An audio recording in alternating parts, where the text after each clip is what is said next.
Trump کی کامیابی میں اور کیملا ہیرس کی ناکامی میں جو فیکٹرز ہیں اس میں سب سے بڑا فیکٹر یہ ہے کہ بلینئرز جو ہیں وہ کیملا ہیرس کے ساتھ تھے سب سے زیادہ 85 ان نمبرز، اور دوسری طرف 55 لوگ، ایلون مسک بھی اس میں ایک شامل ہے جس نے بہت زیادہ دولت لٹائی ہے اس الیکشن کے لیے۔ یہودی 80% ووٹ کیملا ہیرس اور پھر 20% ہی کہیں گے ٹرمپ کو۔ امریکہ جو بناتا ہے وہ باقی دنیا کم ہی بناتی ہے، وہ بڑی بڑے جہاز بناتا ہے، وہ بڑی بڑی گاڑیاں بناتا ہے، وہ فارماسوٹیکلز میں ہے، اس کے ہاں ٹیکنالوجی ہے، لیکن کیا وجہ ہے کہ وہ چائنا کا مقروض ہے۔ اڈیالہ جیل میں قید عمران خان صاحب نے 3 اہم رہنماؤں کو ملاقات کی دعوت دی، اور ان میں جمعیت علماء اسلام کے سربراہ مولانا فضل الرحمان، پختونخوا ملی عوامی پارٹی کے محمود خان اچکزئی، اور بلوچستان نیشنل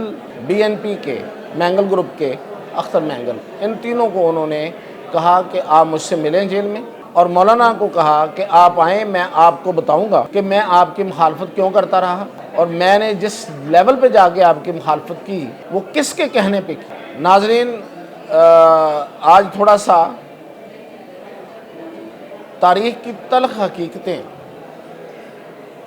اور موجودہ امریکہ، اس پہ تھوڑی سی گفتگو کریں گے، امید ہے آپ پسند کریں گے۔ اس کے علاوہ 3 جماعتوں کے سربراہان کو اڈیالہ جیل سے ملاقات کا کہا گیا لیکن وہ نہیں گئے۔ وہ کون سے سربراہان ہیں اور کیوں نہیں گئے؟ اور تیسری پوزیشن پہ ہم بات کریں گے، یہ جو میرا اور آپ سب کا یہاں خاص طور پہ لاہور اور پنجاب میں رہنے والوں کا مسئلہ ہے، یہ جو ہم زہر انہیل کرتے ہیں روزانہ کی بنیاد پہ، تو اس پہ بات کرتے ہیں۔ تو سب سے پہلے ہم جو ڈسکس کر رہے ہیں وہ یہ ہے کہ یہ جو امریکہ میں الیکشن ہوئے ہیں اور جس کے نتیجے میں ٹرمپ کامیاب ہوئے ہیں، کیا یہ ایک عام سا فنومنا ہے؟ جس طرح کہ اس سے پہلے بائیڈن کامیاب ہو گئے تھے، ٹرمپ کو شکست ہوئی تھی، یا اس سے پہلے ٹرمپ جیت گیا تھا اور اوباما کو ہوئی تھی، اور اس سے پہلے ہیلری کو ہوئی تھی، اور اس سے پہلے اوباما جیت گیا تھا سیاہ فام۔ تو یہ کیا اسی طرح کا ایک عام سا واقعہ ہے؟ ٹرمپ تو اس سے پہلے بھی رہے ہیں، تو اس میں خاص بات کیا ہے؟ تو میں اس کو ایک ڈیفرنٹ اینگل سے آج دیکھنا چاہتا ہوں۔ کیا میں اس کو کوالیفائی کر پاتا ہوں؟ یہ فیصلہ آپ نے کرنا ہے۔ دیکھیں، قومیں جو ہوتی ہیں اور جو بڑی قومیں ہوتی ہیں اور جو سپر پاورز کہلاتی ہیں اپنے اپنے دور کی، اپنے ایرا کی، ان کی ایک کہانی ہوتی ہے عروج کی اور زوال کی۔ تو اسے بہت سے لوگوں نے اس پہ لکھا، سوچا، بات کی، قوموں کا عروج و زوال۔ آج کی سپر پاور امریکہ ہے، اور ماضی میں بہت سی سپر پاورز رہی ہیں۔ ان سپر پاورز کی جب زوال کی کہانی شروع ہوئی، میں یہ نہیں کہہ رہا کہ زوال ہو گیا، وہ بھی ہو گیا، اور آج میں یہ ہرگز نہیں کہہ رہا کہ امریکہ کو کوئی زوال آ گیا ہے، لیکن کہانی تو شروع ہوتے ہوتی ہے۔ تو اس کو تھوڑا میں جائزہ لینا چاہ رہا ہوں کہ دیکھیں، جو ہمیں پتہ ہے وہ یہ ہے، بہت اینشنٹ سپر پاورز کی طرف یا تہذیبوں کی طرف نہیں جاتے، لیکن اگر ہم دیکھیں تو یونانی جو امپائر تھی، اس کے بعد رومن امپائر تھی، پھر بیزنٹائن وہی بنی بعد میں بیزنٹائن امپائر تھی، اور پھر اس کے علاوہ پرشین امپائر تھی، پھر ہم جانتے ہیں سب عثمانی سلطنت عثمانیہ، یعنی کہ خلافت عثمانیہ جو بعد میں بنی۔ تو ان سب بڑی امپائرز کا ایک عروج تھا، پھر بعد میں یونائٹڈ کنگڈم بنی۔ ان سب جو امپائرز ہیں ان کا ایک عروج تھا، پھر ایک کلائمیکس تھا، اور پھر اس اینٹی کلائمیکس شروع ہو گیا۔ تو اس میں کیا فیکٹرز تھے؟ اگر آج کے دور میں آج امریکہ کے ساتھ ہم کچھ ملا کے دیکھیں تو کیا امریکہ اس پہ پورا اتر رہا ہے، یا کوئی ایسی کچھ سین ہے بھی، یا ہم سب ایسے ہی بیٹھے خوش ہوتے رہتے ہیں؟ اور ٹرمپ کا جیتنا جو ہے وہ اب اس بحث کو کیوں اگنائٹ کر رہا ہے؟ تو اس پہ دیکھتے ہیں۔ دیکھیں، تمام امپائرز جو ہیں ان کے عروج کے بعد جو اینٹی کلائمیکس جو شروع ہوتا ہے اس میں 2 سے 3 ریزنز بڑی کامن ہیں۔ ایک یہ کہ وہ جو سوسائٹی ہوتی ہے وہ اپنی باہر، یعنی کہ اس سے باہر جو دنیا ہے، ایک تو اس کا اپنا ایک دائرہ ہے، اس سے باہر جو دنیا ہے وہ اس سے زیادہ سٹرونگ ہونا شروع ہو جاتی ہے، اور دوسرا اندر لڑائی شروع ہو جاتی ہے۔ جو سٹیک ہولڈرز ہیں، جو پلرز ہوتے ہیں سٹیٹ کے، ان کے درمیان ایک کشمکش کا سین آ جاتا ہے، اور پھر اس کے نتیجے میں جو عوام ہوتے ہیں ان کو طاقت ملنا شروع ہو جاتی ہے۔ یہ 3 بڑی نشانیاں رہی ہیں۔ سلطنت عثمانیہ یا یونائٹڈ کنگڈم دونوں کو دیکھ لیں، سلطنت عثمانیہ کس دور میں کیا تھی، 2/3 آف دا ورلڈ وہ رول کر رہے تھے، لیکن اس سے باہر جو کرسچن ٹاؤن تھا، جو عیسائی دنیا تھی، وہاں پہ کیا ہو رہا تھا؟ ترقی ہو رہی تھی، علمیت کی ایک لہر چلی ہوئی تھی، ایک تحریک تھی، رینیساں چل رہا تھا وہاں پہ، اور یہ بے خبر تھے، جان بوجھ کے بے خبر تھے، اور وہ اس ترقی سے آنکھیں موڑے ہوئے تھے۔ تو پھر زوال آ گیا، اور آپ کو پتہ ہے کہ جو خلیفہ جو آخری تھے ان کے، وہ کس قدر جو قرضوں میں جکڑے ہوئے تھے، پھر ان کو قرضے دینے کے لیے پتہ نہیں کیا کیا باتیں ماننا پڑی۔ اس وقت کی جو برطانوی سلطنت تھی، جو اس کا جو رول تھا، اور برطانیہ کا کیا ہوا تھا کہ جو باقی جو پاورز تھی، جو امریکہ تھا وہ ابھر رہا تھا، تو برطانیہ کو پھر ڈوبنا شروع ہو گیا، اور برطانیہ کے اندر جو ویلتھ کی جو پروڈکشن تھی وہ کم ہو گئی، اور اس کو پھر بالآخر اپنے جو ٹینٹیکلز پھیلائے ہوئے تھے اس نے وہ اٹھانا شروع کر دیے، اس نے جیسے انڈیا سے بھی چلا گیا۔ تو اب کیا امریکہ ایک سپر پاور ہے، لیکن یہ آج کی سپر پاور ہے جس کی کوئی کالونی تو نہیں ہے، لیکن اس کی اثر رسوخ اتنا زیادہ ہے کہ پوری دنیا پہ وہ اس وقت حکمرانی کرتا آ رہا ہے ایک عرصے سے۔ تو آج یہ بات کیوں ہو رہی ہے، تو اس کا جائزہ لیتے ہیں۔ دیکھیں، ٹرمپ کی کامیابی میں اور کیملا ہیرس کی ناکامی میں جو فیکٹرز ہیں، اس میں سب سے بڑا فیکٹر یہ ہے کہ بلینرز جو ہیں وہ کیملا ہیرس کے ساتھ تھے سب سے زیادہ، 85 ان نمبرز، 85 جو اربوں ڈالر کی جو معیشت پہ جو ان کی جو کمپنیز ہیں جن کو وہ اون کرتے ہیں، جو کارپوریشنز کو اون کرتے ہیں، وہ 85 لوگ جو کارپوریشنز تھیں وہ کیملا ہیرس کو سپورٹ کر رہی تھی۔ ہسٹوریکل بھی تھی، ہسٹوریکلی بھی وہ ظاہر ہے کہ ڈیموکریٹس کو کرتے آ رہے ہوں گے، لیکن 85 لوگ، اور دوسری طرف 55 لوگ، ایلون مسک بھی اس میں ایک شامل ہے جس نے بہت زیادہ دولت لٹائی ہے اس الیکشن کے لیے۔ تو یہ ایک بڑا فرق ہے۔ یہودی 80% ووٹ کیملا ہیرس، اور پھر 20% ہی کہیں گے ٹرمپ کو، اور پھر یہ کہ عوام کی بڑی تعداد نے ووٹ دیا، اور وہ بھی وائٹ ریسسٹ نے دیا، جو سیاہ فام ہیں انہوں نے اس ریشو پہ ووٹ نہیں ملا اس کو۔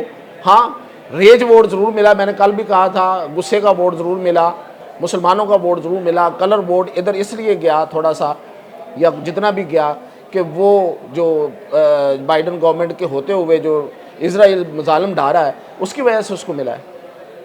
لیکن دیکھیں، کیا وہ جو یہودی ہیں، جو 80% یہودی ہیں، جو امریکہ میں رہتے ہیں، جو اتنے پڑھے لکھے ہیں، جو پڑھائی لکھائی میں اور تعلیم میں اور ایجوکیشن میں اور دولت میں سب سے آگے ہیں، سب کو پتہ ہے، ان کا دماغ نہیں کام کر رہا تھا، ان کو نظر نہیں آ رہا تھا کہ ٹرمپ تو ہار رہا ہے، ہم اس پہ کیوں بیٹ کر رہے ہیں، ہم وہ جوا کیوں کھیل رہے ہیں۔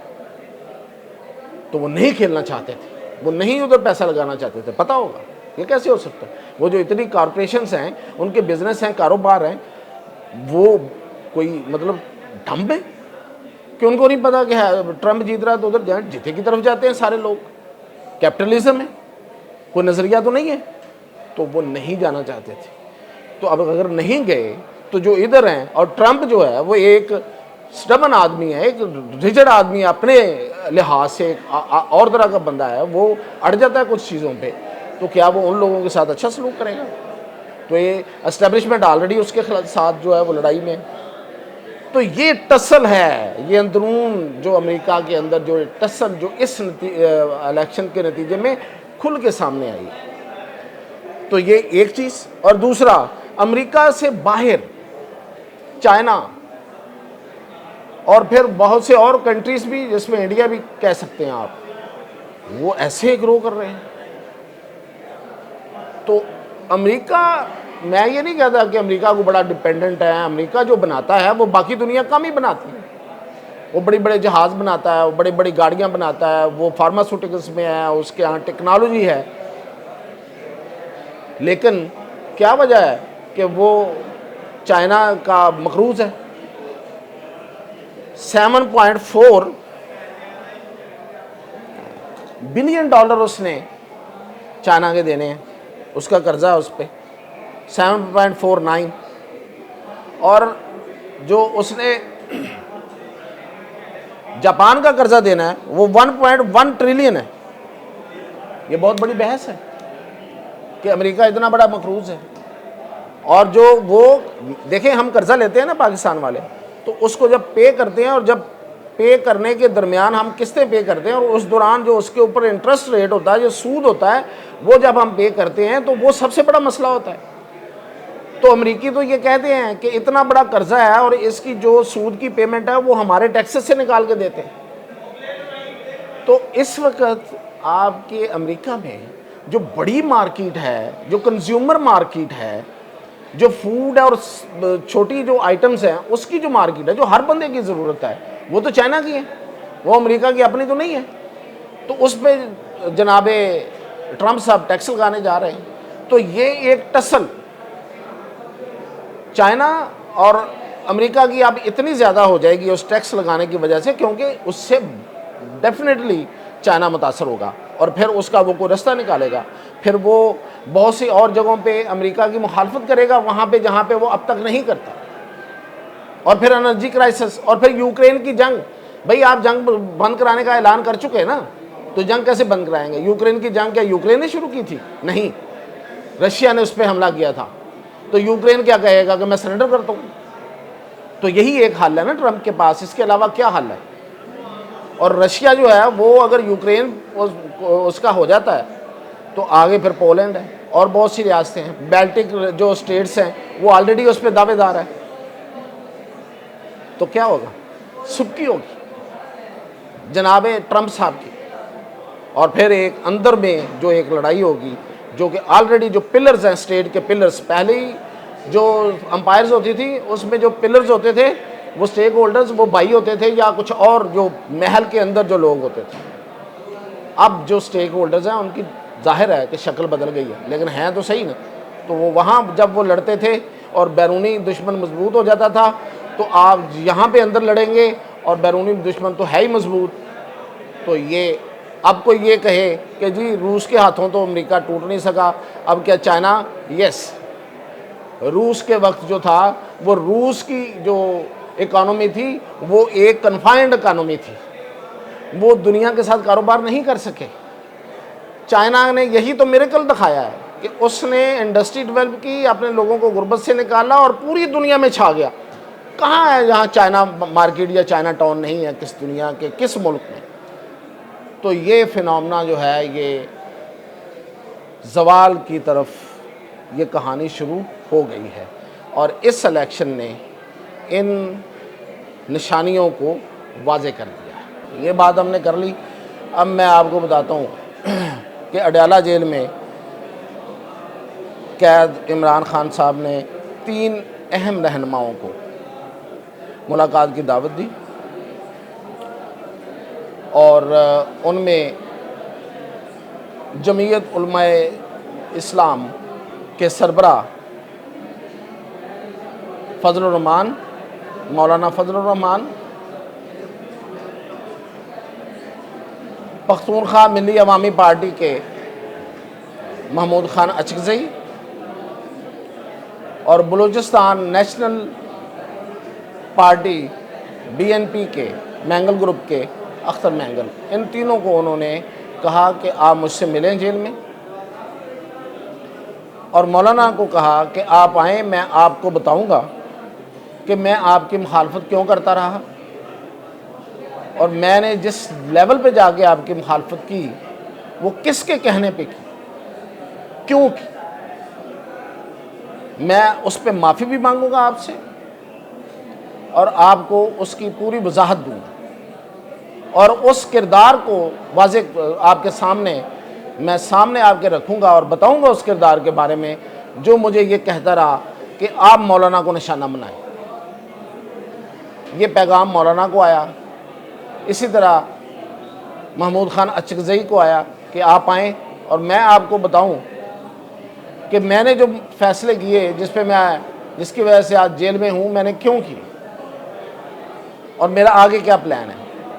اور مینگل کو کہا کہ آپ آئیں، میں آپ کو بتاؤں کہ بلوچستان کے حوالے سے میں اپنے وعدے کیوں پورے نہیں کر سکا تھا اور اس میں رکاوٹ کون تھا، تو آگے میں کیا پلان رکھتا ہوں۔ تو ان تینوں رہنماؤں کو یہ پیغامات ملے، ظاہر ہے کہ ان تینوں نے غور کیا، اور جب ان تینوں کو ملنے والے پیغامات کا پتہ دوسری طرف لگا تو وہاں سے پھر ایک وارننگ آئی، جو ظاہر ہے ہر ایک کے اپنے اپنے معاملات ہیں۔ مولانا اتنا کھل کے اور اینڈ لیس گیم نہیں کر سکتے، ان کی سیاست ہے، وہ سیاستدان ہیں اور وہ بڑے طریقے سے کھیلتے ہیں۔ اور اچکزئی صاحب جو ہیں ان پہ کچھ الزامات ہیں جو کہ ظاہر ہے کچھ مقدمات کی صورت میں موجود بھی ہیں، وہ ان کے مسئلے تھے۔ اسی طرح مینگل صاحب پہ بھی کچھ الزامات ہیں اور وہ بھی مقدمات کی صورت میں موجود تھے۔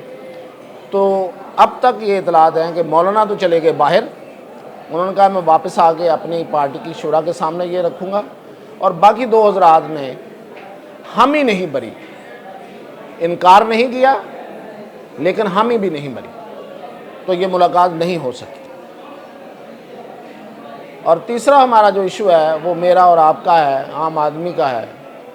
امیر لوگ تو پیوریفائر اپنے گھروں میں لگا لیتے ہیں اور وہ جو سموک آ رہی ہوتی ہے وہ ان کی جو گھر کی فضا ہے اس کو پیوریفائی کر دیتی ہے، سموک کو باہر نکال دیتی ہے اور وہ ہنسی خوشی زندگی گزارتے ہیں۔ ان کی گاڑیوں میں بھی پیوریفائر ہوتے ہیں، ان کے دفاتر میں بھی پیوریفائر ہوتے ہیں، لیکن میں اور آپ کیسے لگائیں؟ بڑے مہنگے ہیں، پھر اوپر سے بجلی کا خرچہ ہے، تو نہ ہی ہم کسی کیوبس میں رہ سکتے ہیں، ہمیں تو اندر باہر جانا محنت کرنی ہے۔ لیکن یہ جو حال ہے اس وقت پنجاب کا وہ آپ کے سامنے ہے، اور وزیر اعلیٰ پنجاب بھی چلی گئی ہیں اپنے علاج کے سلسلے میں ملک سے باہر، اور ان کے ساتھ جو وزیر ماحولیات ہیں وہ بھی چلی گئی ہیں۔ تو اس وقت ایمرجنسی لائک سچویشن ہے پنجاب میں اور لاہور میں، لیکن حکمران جو ہیں وہ اپنے اپنے کاموں کو ان کی ترجیح ہے، اس طرف کسی نے کوئی توجہ، میں اس لیے کہتا ہوں کوئی توجہ کہ جو اقدامات کیے گئے ہیں وہ بالکل کافی نہیں، اس سے کوئی فرق نہیں پڑ رہا۔ تو جو کرنا چاہیے تھا، جو ایمرجنسی صورتحال میں کیا جاتا ہے وہ نہیں کیا گیا، اور نہ ہی کوئی آگے کچھ سسٹینیبل سٹیپس لینے کا مجھے کوئی ایسی چیز اگر آپ کو آئی ہے تو مجھے کمنٹس میں بتا دیجئے گا، کچھ نظر نہیں آیا۔ لیکن ہمارے حکمران جو ہیں پنجاب کے وہ اپنے کاموں پہ چلے گئے۔ تو یہ اب بات کرنی تھی، انشاءاللہ کل اور مزید آپ کو اپڈیٹ دیں گے۔